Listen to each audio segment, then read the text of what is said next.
আসসালামু আলাইকুম প্রিয় ফুটবল ফ্যান্স।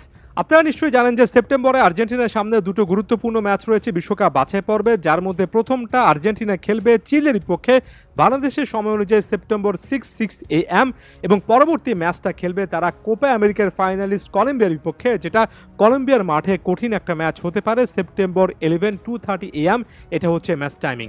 এই দুটো ম্যাচকে সামনে রেখে লিওনেল স্কালোনি অলরেডি কিন্তু পরিকল্পনা শুরু করেছেন।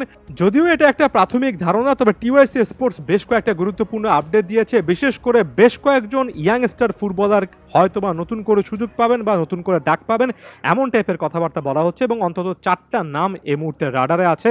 ভবিষ্যতে আরও নতুন নাম এখানে যুক্ত হতে পারে। প্রাথমিকভাবে টিওয়াইসি স্পোর্টস বলছে যে এমন একটা স্কোয়াড নেওয়া হবে যেখানে বিশ্বকাপ জয়ী প্লেয়ারদের কিংবা এর আগের ফিক্সচারগুলোতে যারা ছিলেন তাদের আধিক্য বেশি থাকবে, অর্থাৎ বড় বড়ের মতো শক্তিশালী একটা দল নিয়ে লিওনেল স্কালোনি মাঠে নামবেন।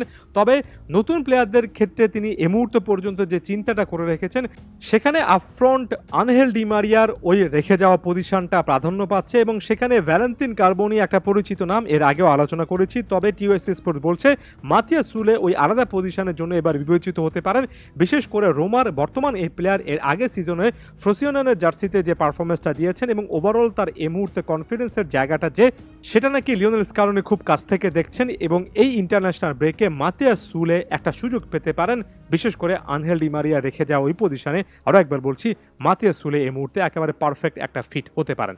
পরবর্তীতে যে নামটার কথা বলা হচ্ছে তিনি হচ্ছেন একি ফার্নান্দেস বা একুই ফার্নান্দেস, যাকে আমরা এজিকুয়েল ফার্নান্দেস নামেও কিন্তু চিনে থাকি, যিনি কিনা বর্তমানে আল কাতসিয়াতে গিয়েছেন, যেখানে পাওলো দিবালা যাওয়ার খুব কাছাকাছি আছেন। এবং একি ফার্নান্দেস প্রসঙ্গে বলতে গিয়ে টিওয়াইসি স্পোর্ট বলছে যদিও তার এই সিদ্ধান্তটা, অর্থাৎ সৌদি আরবে যাওয়ার সিদ্ধান্তটা কিভাবে স্কালোনির সিদ্ধান্তে প্রভাবিত করবে বা প্রভাব রাখবে সেটা পরের ব্যাপার, তবে এখন পর্যন্ত অর্থাৎ ওই ডিসিশনটা নেওয়ার আগ মুহূর্তে পর্যন্ত স্কালোনি এবং আর্জেন্টিনা থিঙ্ক ট্যাঙ্ক নাকি ভেবে রেখেছিল সামনের সেপ্টেম্বর ইন্টারন্যাশনাল ব্রেকে একি ফার্নান্দেসকে দলে ডাকা এবং তাকে অভিষিক্ত করানো।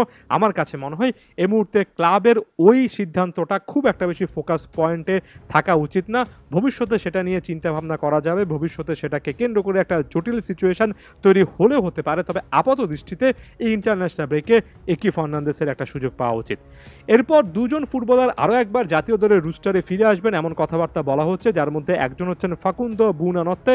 এই ফুটবলারকে কিন্তু অনেকদিন ধরে লিওনেল স্কালোনি প্ল্যানের মধ্যে রেখেছিলেন। মাঝখানে ব্রাইটনে আপস অ্যান্ড ডাউনসের মধ্য দিয়ে একটা ফেজ গিয়েছে, তবে ফাকুন্দো বুনানত্তাকে আরও একবার চিন্তাভাবনা করা হচ্ছে। ওই যে রাইট উইংয়ে একজন লেফট ফুটেড ফুটবলারের ক্ষেত্রে যে একটা বিবেচনা করা হয়, সেখানে কিন্তু ফাকুন্দো বুনানত্তে আরও একবার লাইমলাইটে আছেন। পরবর্তী নামটা সকলের পছন্দ হওয়ার কথা, থিয়াগো আলমাদা। থিয়াগো আলমাদার এবার সময় এসেছে জাতীয় দলে আরও একবার নিজেকে ভালোভাবে রাঙানোর, জাত জানানোর। এর আগে বয়সভিত্তিক ফুটবল অর্থাৎ অনূর্ধ্ব 23 ফুটবলে আর্জেন্টিনার জার্নিটা ব্যর্থ হলেও থিয়াগো আলমাদা এক কথায় অনন্য ফুটবল খেলেছেন। একটা লম্বা সময় ধরে ক্যাপ্টেনের আর্মব্যান্ড তার কাছে ছিল, এমনকি অলিম্পিকের মূল পর্বে ক্যাপ্টেন হিসেবে দায়িত্ব পালন না করলেও একের পর এক গোল করেছেন, দুর্দান্ত পারফর্ম করেছেন, এবং থিয়াগো আলমাদা তার জায়গা থেকে উজ্জ্বল ছিলেন।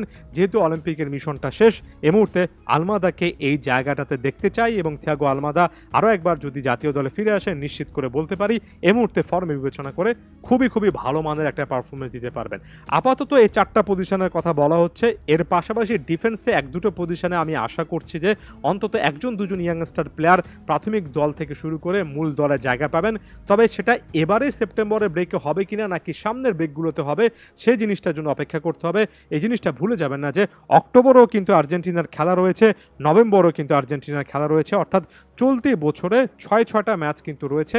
সব মিলে 3টে ইন্টারন্যাশনাল ব্রেক আছে, এবং 3টে ইন্টারন্যাশনাল ব্রেকে অনেক প্লেয়ারই সুযোগ পাবেন। তাই এটাকে শুধুমাত্র সামনের দুটো ম্যাচ হিসেবে চিন্তা না করে ওভারঅল এবছরে বাকি 3টা ইন্টারন্যাশনাল ব্রেক আছে এভাবে চিন্তা করলে হয়তো বা ব্যাপারটা স্কালোনির জন্য অনেক সহজ হয়, আমাদের জন্য বুঝতে সহজ হয়। ধন্যবাদ সবাইকে।